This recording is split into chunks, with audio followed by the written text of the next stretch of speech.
butun qonni organizmni hujayra darajasida tozalab tashlaydi. Alohida tushuntirib o'taman, tilla kapelnitsa nima beradi? Tilla kapelnitsasi bu butun tanani oziqlantiradi.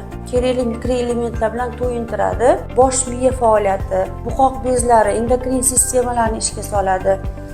Butun tanamizni bo'g'imli darajasida organizmni quvvatlantirib beradi. Ana endi kumush kapelnitsasiga kelsak, kumush kapelnitsasi bu organizmni hujayra darajasida tozalab beradi. Kumush kapelnitsa organizmni tozalab beradi. Tilla kapelnitsa organizmni oziqlantirib beradi.